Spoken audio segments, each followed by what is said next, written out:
Hi everyone, this is Trisha and I'm back again today with another watercolor tutorial using art impression stamps. Today I'm going to show you how to create this covered bridge in the woods. So let's get started. So I've taped down my watercolor paper. It's not something you need to do. I do it for filming purposes only. And I'm taking the birch tree stamp and I'm going to ink up just a couple of these trees with some sepia. And I'm going to use my stamp positioner so I can get them in exactly the right spot. This positioner is great. It allows you to see exactly where you want things. And I use it a lot. So it's definitely a staple that you want to get for your toolbox. It's a great thing to have. So now I'm just going to stamp those trees up. I didn't even re-ink them. I'm just using the second generation, which is fine. So that was my first set. So you see now I'm using some water and a paper towel and I'm cleaning that ink off and drying it. I really want to make sure my stamp is good and clean because I'm only going to use a portion. So I don't want it to stamp any other parts of that stamp. So now I'm going to pick a couple of other trees and I'm going to ink them up. And again, I'm going to stamp them down on my positioner and I'm going to figure out where I want to place them. I kind of wanted them staggered because I'm going to put that covered bridge in between them. So I had seen a covered bridge like this on Google. I Googled cottages in the woods and this one came up with these birch trees and it looked really cool. So that was my inspiration for creating this card. So now again, I'm using my stamp position. I'm using my finger and some water and a paper towel to really clean off and dry that stamp. So now I'm using my Molotow masking fluid and I'm going to put that all over these trees. I want to protect them from the stamping that I'm going to be doing with the covered bridge. So I wanted to make sure that they were good and covered. As you can see, I first started doing it with kind of a drawing motion and then it wasn't really coming out all that great. So I just started tapping it and it seemed to work a little bit better. So now I'm just covering up that second tree. And then I realized that if I only had these two trees and I tried to put the covered bridge, I would go off the paper. So I needed to put in another set of trees. And as you'll see here, I've actually come below. So I extended those trees down and with the masking. So what I'm going to do is after I take that masking fluid off, I'm going to draw in just to make those trees a little bit longer so they look a little bit more like they're in the foreground. And after I did that, I wanted to put in some more trees, so I had to wait until that masking fluid was dry. That's why you see me touching the screen, touching them. Make sure that's dry before I put my stamp positioner over them and pulled all that masking fluid up. So now I'm just adding some more masking fluid and again extending the base of those trees down a little bit more. Okay, so now I've stamped the covered bridge on my stamp positioner and I'm just trying to figure out where the best placement is so that you can see that it's a covered bridge, but then those trees are going to be over a little portion of it. So I thought right there is pretty good. Now I've inked it up with some sepia and then I did the African violet on the roof because I want it to be, of course, in the snowy roof. So now I'm just going in and I'm pulling the color right out of the lines. I've sped this up a little bit so that you're not watching me, as usual, go through the process of coloring in these items, but I'm just taking some water on my brush, pinching it off, and pulling the color out of the lines. So I started with the roof line on the left-hand side and then inside of that bridge. And now I'm just going in and pulling the color into the windows. So I'm just pulling the color right out of the roof there. That's going to give it a little bit of a shadow underneath, which is what we want. And now I'm just extending the color from the stamp out into the foreground with some water. So it's very easy to pull that color out and extend it further. Now I'm just taking some of the color out of the roof to make it look like it's snowy. And I have to be careful because I do have those tree limbs, the tree branches there that are not covered. So I need to be very careful when I'm pulling the water out or I'm pulling the color out, that I don't hit those branches. So now I'm going to go back in with a little bit of color from my palette and just darken up some of those areas in between the sides of the windows as well as inside that covered bridge. I want those to be really, really dark. Then I'm going to start pulling the color out of the rest of the bridge. I'm just doing some shadows right now. I'm actually going to come in later and put in some red color right over those shadows. Now you can't really see underneath the bridge. Once I get that masking fluid off, you won't be able to see a lot of those rocks underneath. So I didn't spend a lot of time on them. I just kind of pulled the color out a little bit.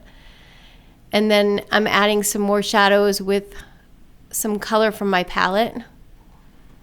And I'm going to use a lot of the African violet because that's the color of snow. Well, it's color that you use when you're doing white, which there's going to be snow all over the ground. So I'm going to use the African violet to kind of make those shadows so you can see where the snow is and the drifts and some of the mountains in the background.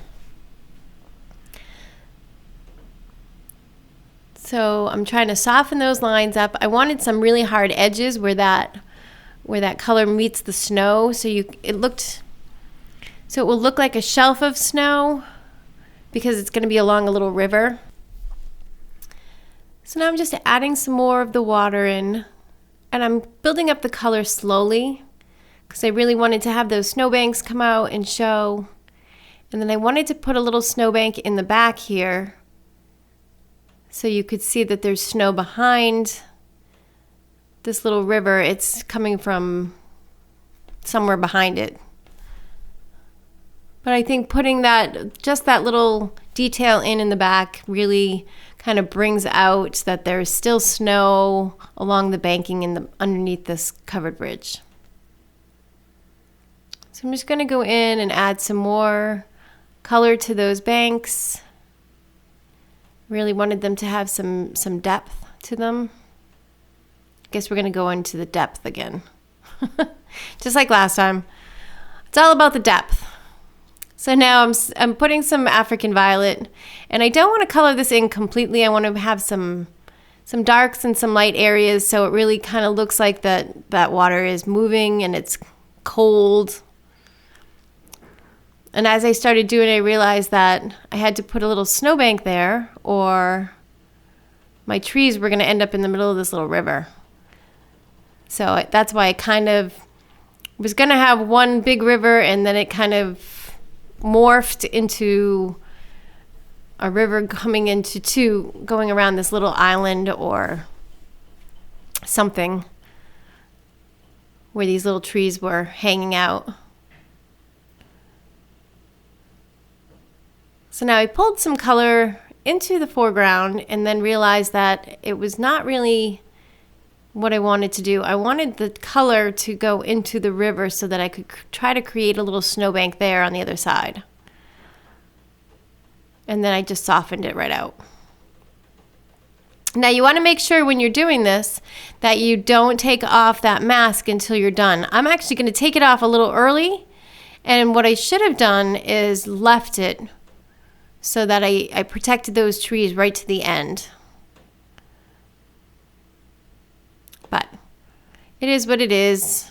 We all make mistakes. Wanted to put a little couple of areas where the snow might have fallen into this little river. And then just really darkening up those the edges of that water. Try to really create some snowbanks. As you can see, I'm sopping up some color. I had gotten a little too much color in that area, and I wanted to sop it up so that it remained white with just a little bit of color in it.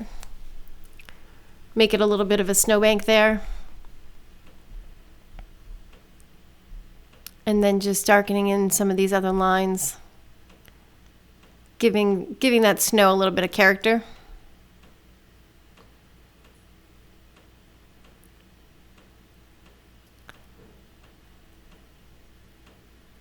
Just wanted to make sure everything was dry. Now I'm going to stamp some trees behind this covered bridge. So what I wanted to do is make sure that I protected the bridge itself from me stamping all of these branches behind it. Now, the reason I used the mask, the liquid mask on my trees was it's easier than trying to cut out a Post-it or masking tape to get around all of those little trees and have them come out right. So it's easier to use an actual masking fluid, whereas this I'm just covering up a big area, so I can use just a Post-it note without even having to cut out a mask for it. So here you see me, and I'm now extending those birch trees down so that they're a little longer. And then I realized I should have left the mask on because I wanted to color in the little covered bridge. I wanted to make it red. So if I had left it on there, it would have been better, but I didn't. So now I'm just pulling the color outside of some of those lines, and I'm going to add the red and doing my best to be careful not to ruin the trees after I did all of this coloring. So I'm just coming in here with the English red from my palette, and I'm kind of coloring in all of those areas, trying to keep the top really dark and then pull the color down into those lighter areas. And I'm going to come in a few times because I'm going to build that color up. But I thought the red really made the covered bridge pop out with all the activity that's going on in this project. So now I'm just coloring in on the left-hand side. I want it to be really dark.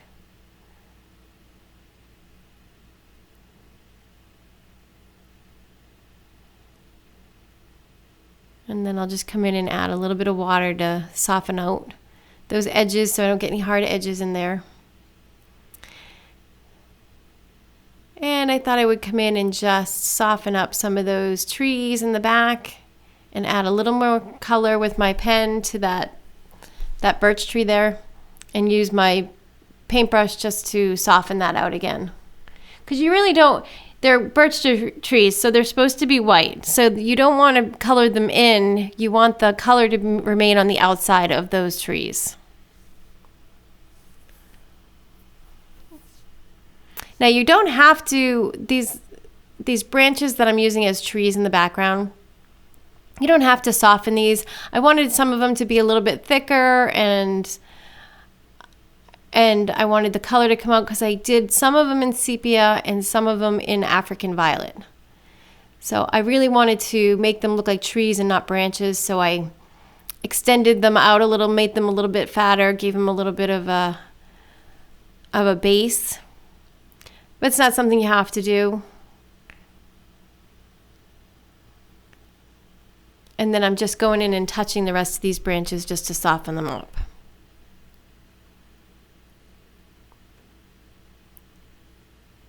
And I extended some of the branches so they wouldn't look all the same. They would look a little different than just one stamp that I used. So I kind of brought some of those branches out a little bit more too, just with the tip of my paintbrush.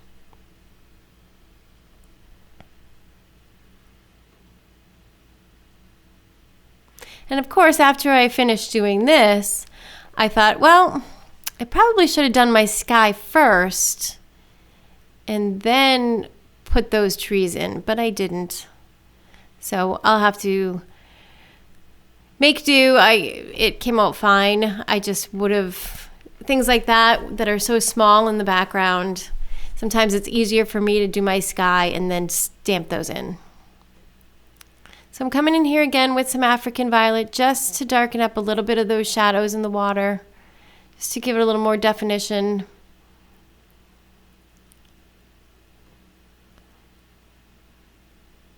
Which I think just makes everything pop out just a little bit more. Because with watercoloring, they're going to be very dark. Your colors are going to be very dark when you put them down, and then when you add the water, it's going to soften them and they're going to dry back a little bit lighter. So sometimes you just need to go back in and add another layer of color. And now I'm just softening that color out so that it blends a little bit more. Now make sure if you're using a masking fluid, make sure that your project is dry, really dry, before you go trying to get the masking fluid off with your finger. Because if it's not, it just will make a mess. It'll ruin your project. So just make sure that everything's very dry before you go and take that masking fluid off. So I drew in some more of the bottoms of those trees, just to make them a little bit longer. And now I'm softening that up, adding a little bit of color from my palette, and adding some lines, some of those little lines to the lefts and rights. If you look at birch trees, they have those, I don't know what they're called, but just to add a couple lines here and there so that it matches the stamp itself, because I did draw those in.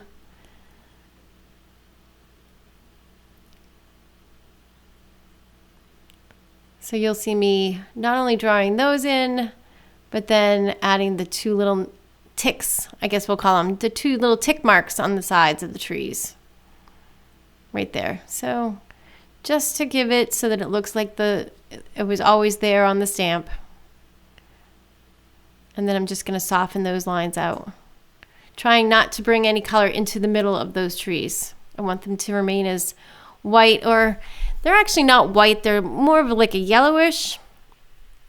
And if you look at real birch trees, there actually are more on the yellowish side than the white side. And then just adding some African violet to the bottoms of the trees so that it anchors them inside into the snow.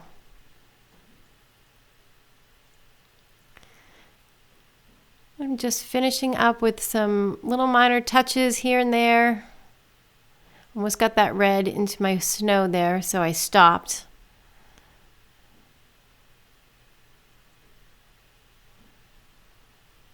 Just adding a few of those tick marks and then softening them out. Now you'll see I'm going to come in here with some African violet and just create a sky. Skies can be as elaborate or as simple as you want them to be. I enjoy doing the skies and making clouds and trying to make different moods based on the clouds, I guess. So I tend to get a little more detailed with my skies. You'll see I'm going to keep adding water and then picking it up with my paper towel just to make some cloud shapes with my paper towel.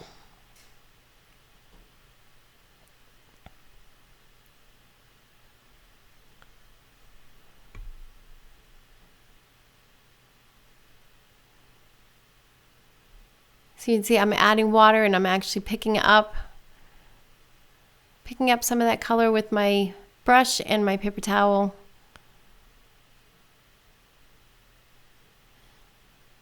The more water you add and pick up, the more color that will come up off of it.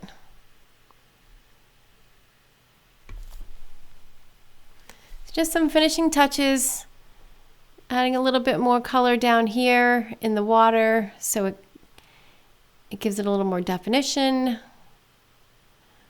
I really wanted it to look icy. And that's it. So now I'm just going to sign and date it. And that's all for our project today. Thank you so much for stopping by today. If you like this video and want to see more, hit that subscribe button. I've linked a couple more videos here below for you to take a look at. Thank you so much for stopping by and have a great day.